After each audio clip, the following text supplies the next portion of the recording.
Ross. Hey, yeah, it's the day after Christmas. How was your Christmas? Mine was pretty decent. Yeah, we had a dinner over at my brother-in-law's house.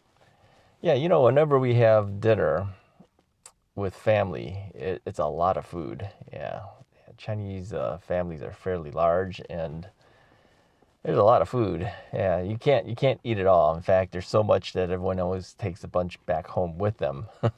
Yeah, it's kind of potluck. Everyone brings everything, right? Yeah, Mrs. Wright was baking and cooking all day long. I'm not kidding. Since she got up until dinner time, she was baking and cooking for this event. So, did I eat a lot? Well, I would say I did. Yeah, and I ate things that I probably shouldn't have eaten, but don't do it that often, so we'll do it. But the interesting thing is today I have I have an A1C blood test to take at 2 p.m. Now let me tell you a little bit about this. All right. Here's the thing. Don't go in for a blood test if it's the day after something big like Christmas. All right. And I mean, it's not so bad if you went in for a blood test at like 8 in the morning. But my appointment with the nurse practitioner, because we can't ever get to see the doctor, talk about that in a second. My appointment with her isn't until 2 p.m., which means, you get up, you can't eat anything. Now, my sister-in-law has told me that, if it's just an A1C test, you can probably eat something. But I don't know what they're going to test. They may test other things. So I'm not eating anything. Now, the problem is that when you have a large dinner the night before, all right, when you get up, for some reason, you're extremely hungry. Now I'm hungry like right now. What time is it right now? Let's take a look here. According to the phone, it's 9:19 in the morning. 9:19 in the morning, and I can't eat anything until after the appointment. Appointment's at 2. By the time I get the blood drawn and everything, about 2:30. So I'm kind of starving right now, but I did eat a lot. Now, I did weigh myself just to see how bad I have gotten since Thanksgiving. Okay, because I told you guys I actually gained weight in Thanksgiving. Let me say something else too. Okay, let me say this. I know that there are probably going to be new people coming onto this channel that may have never seen the Russ is Right channel before. Now, if you came over from the Russ is Right channel, you know the history of all the stuff that's been going on with me. So maybe it's best that I give a recap just to bring the new people up to speed. So for you people who've come over from the Russ is Right channel, please excuse the repeating of all this stuff. Let me see here. What is this? I'm getting text messages here. Oh, look at this. More junk text messages. You guys get that? I get a lot of that. Had a lot of it during the political election stuff, but that's gone, and so it's died down a little bit, but we still get a lot of spam text messages. Anyway, let me give you guys an update. About a year or so ago, I had announced on my other channel that I was going to go on a diet, and so I was at that time. I had always said I was around the 260-ish area. Well, after weighing myself and checking in, I was about 268. Now, my all-time high was 289. Yeah, I was pretty big. Still big, but pretty big. And so anyways, I was 268. And that was higher than I had been for a while, because I've always gone up and down in weight. Yeah, when I decided to go for a diet, I'll lose 50 pounds and then I'll gain it all back. It's just always been the case. This time I've lost weight and I haven't gained it all back. All right. So anyways, 289, back in the days when I was teaching photography, I had a photography school. And then I dropped it 50 pounds and I gained it back, and I dropped the 50 pounds and I gained it back. So this is my third effort dropping, and I've dropped it now for about a year now, and I haven't gained much of it back. Much. So 268. I said I was going to go on a diet at the end of my e-bike riding season. So I went ahead and started. And typically what I do when I try to lose weight is, I'll try to eat a little less, but usually it's what I eat that makes the difference. So by the time January rolled around, I got diagnosed with diabetes. Yeah. So it was so bad that I was running to the washroom literally every 20 to 30 minutes. I mean, it was bad. And I was drinking lots of water. I never knew what the symptoms were for diabetes. I knew that I was like on the borderline for a while. And I tipped over. So they tell you should probably stay, I don't know what is the acceptable range, 5.6, 5.8, something like that. I don't know, something like that on your A1C test, right? I was like 13.2. Yeah, it was really bad. So in January, coming back from a cruise, actually, we did the A1C home test on the cruise. I took the test. My sister gave it to me, and she bought one of the tests for me, and we did it on the cruise, and I was like 13.2, 13.3, something like that. I was like, what? I said, this can't be right. Yeah, there's no way. That's just way too high.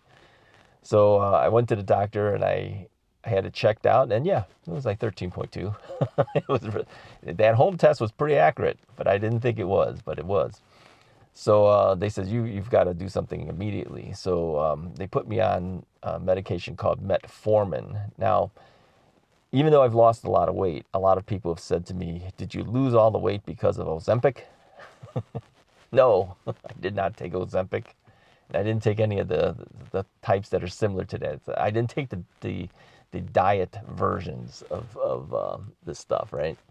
I just took metformin, which is essentially just for your diabetes. It doesn't do a thing for your dieting, okay? So if you want to lose weight, it's on you. You've got to lose it yourself. So I'm still taking metformin. I take one pill of metformin every day. And so, and my blood pressure is kind of high as well. So they gave me something for high blood pressure, but it wasn't that high. Today it's still kind of high, but not that high. Okay, it's right on the edge. So anyway, so I did the dieting, and so they send you to a diabetic instructor who's essentially a dietitian, right? She told me all the things I need to do. Watch out for this, watch out for that. Don't eat this, don't eat that. And I also saw the endocrinologist as well. And I only got to see her once. The second time I went to see her, she told me I never needed to see her ever again because my diabetes things had gone down. My A1C within 3 months' time had dropped from, 13.2 down to like 6.2, 6 point something. Yes, around 6.2. So I dropped dramatically. And she says, you are the poster child for how to deal with diabetes in a 3-month time period. She was amazed at how much I had dropped so quickly. Now, I've always thought that this whole big 13 point something range was because of the fact that I just spiked it during the holidays. Yeah, that's what I thought. But once you go over that edge, you're always diabetic for life at this point. The only thing you can do is try to control it, okay? So anyway, my second time going back in again, 3 months after that, which would basically be like 6 months after the diagnosis, it was essentially about the same, about 6.2-ish, something like that, 6.1, 6.2. So nothing really changed too much. But essentially, I'm kind of pre-diabetic at this point, right, based on those numbers. So now it's time to go back in again to check it. Now, on a daily basis, I do a finger stick test where you just stick your finger with a little lancet, and then you take the measurement. And these daily tests, they want that number to be between 78 and 99, something like that, okay?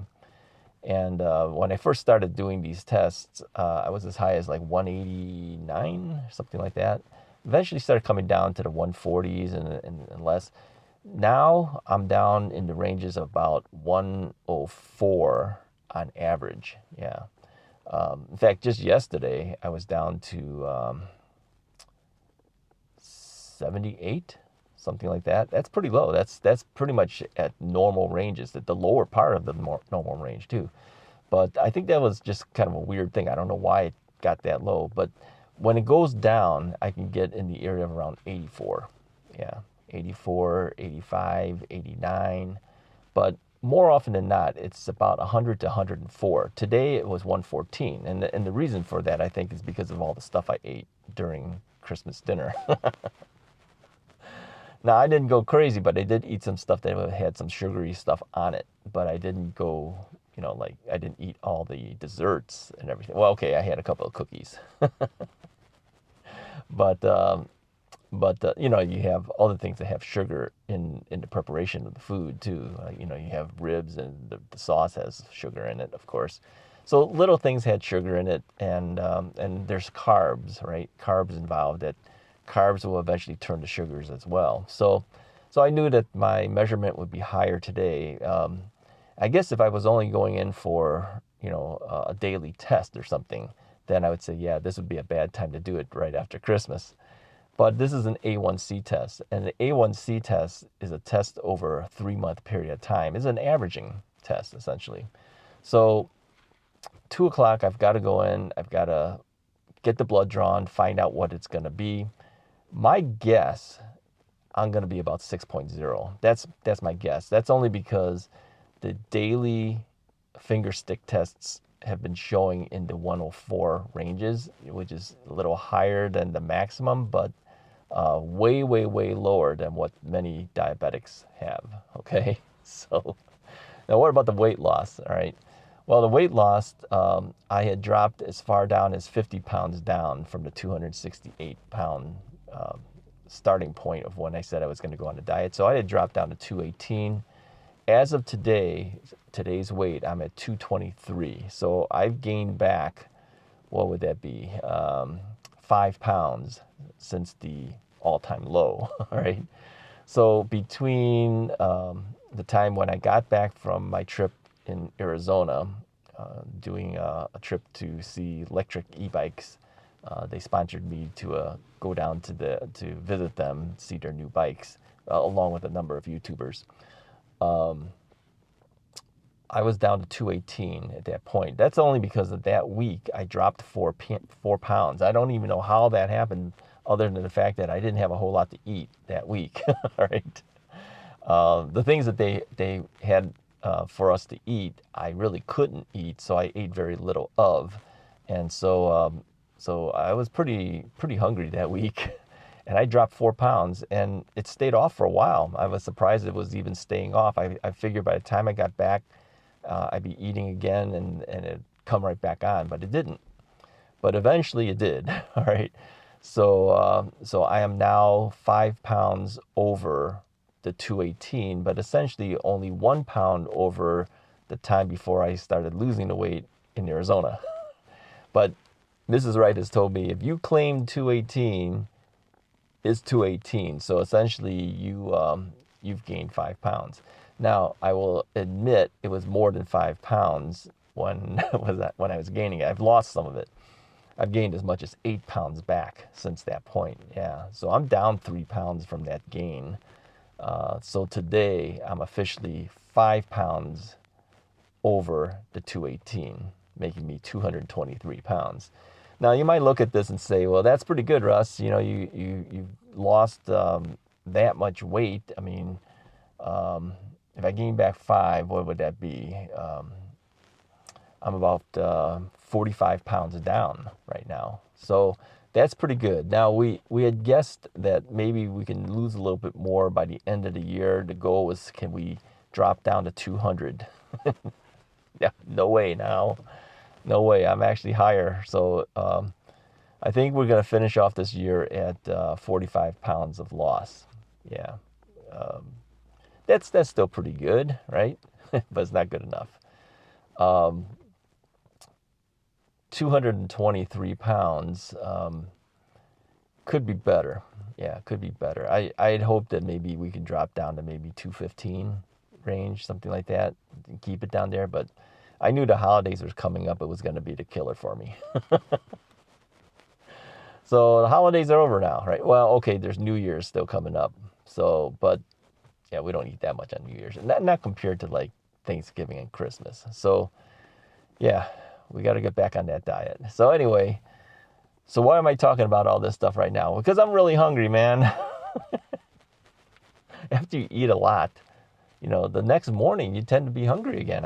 It's just the way it is. And now I've got to wait until at least 2:30 or so before I can get something to eat. So anyways, the doctor's office is not too far from one of the Costco's.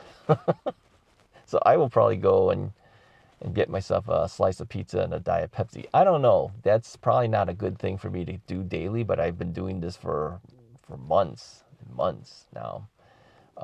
What I typically eat today is usually mostly chicken and a slice of pizza and a Diet Pepsi. That's really what I mostly eat. But I've got to get back to start eating salads because that's how I initially lost a lot of that weight. But you do salads enough, you start getting tired of it. I'm used to eating lots of stuff over and over and over and over. Most people can't do that. I seem to be able to. Not that I like it though. I mean, if I was forced to go back to the diet with just eating salads, could I do it? Yeah, if I put my mind to it, I could do it. But give me an option of the chicken or the salad, I'd probably choose the chicken. But I have to have my pizza. Now, pizzas have carbs, right? With the crust and everything. So, but it is the only source of carbs that I'll have for the day, typically. And I'll eat a lot of Costco rotisserie chicken. You'll find that out. If you're new here, you'll find that out, that I usually will eat Costco rotisserie chicken and a slice of Costco pizza, cheese pizza, and a Diet Pepsi. And that'll be my meals for the day.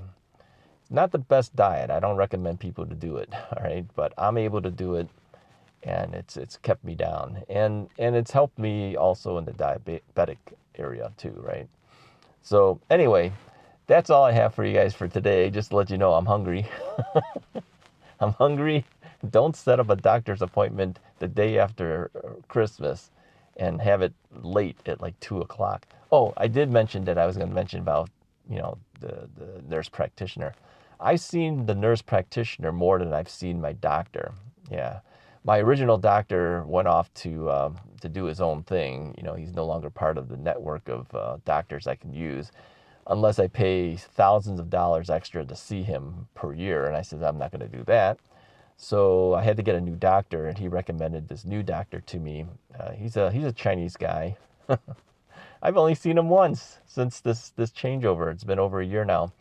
I only got to see him once. He was supposed to do a physical on me. He never really did a physical on me. He just talked to me. That's all he did. And then I've been seeing the nurse practitioner more than I've seen the doctor. And apparently a lot of these places now, unless you're dying, you don't get to see the doctor. They'll send you to the nurse practitioner. So, yeah, I've seen her more than I've seen the doctor. She's the one that's prescribed me, the medications and all that. And so anyway, I'm seeing her again today. So I have more history with her than I do with the doctor. So anyways, I did ask her once. I says, I've never seen this guy other than one time. Should I just get another doctor? She says, you could, but it'll be the same thing. You'll just see that guy one time too. You're not going to see him, whenever you're coming in for things like this. So yeah, you're not going to see your doctor. It seems like the doctors are way overworked. They have way too many patients. They have less doctors now. A lot of them are going private because they can make more money that way, and they see less patients. They make more money and they see less patients, so it's better for them. But yeah, if you're if you're not in that type of situation, you got to see whoever's in your network, and that's the deal. Oh, one last thing. There's always one last thing. When I go to see her, I'm going to ask her for a referral to what do you call it? The ophthalmologist. Yeah, I've got to probably have my eyes checked again. You know, the thing is, the ophthalmologist has been sending me voicemail messages trying to get me to come in and have my eyes checked again. You know, if you're diabetic, you got to go see an ophthalmologist. And she wasn't able to do anything for me last time because my vision wasn't that great. Diabetes can do that to your vision. But I've gone back to where I was. But now I'm feeling that I probably need some new glasses. It's been a couple years since the last prescription was done. So I'm gonna go see her, let her do her thing for my diabetes examination stuff on my eyes, and then I'm gonna ask her to get me the prescription as well, and then I'm gonna take the prescription and bring it over to Costco to fill it. Because you don't have to get it through them; you can get it anywhere you want. You know, once you go through the exam, they can write down what the prescription is, and then you can fill it anywhere. And Costco's cheaper for me in the long run, so. All right, that's all I have for you guys for today. Thanks for sitting in here with me. And yeah, it's a really foggy day today. You might have noticed outside the window. But yeah, I do these in the car because it's just easier for me. Anyways, if you like this video, go ahead and hit the like button. Hit the subscribe button if you haven't already done so. I will ask you to hit the notification bell this time. As we're going through this new channel, it's best to use the notifications to find out when the new videos happen. It's not going to be a consistent every certain days it'll come out.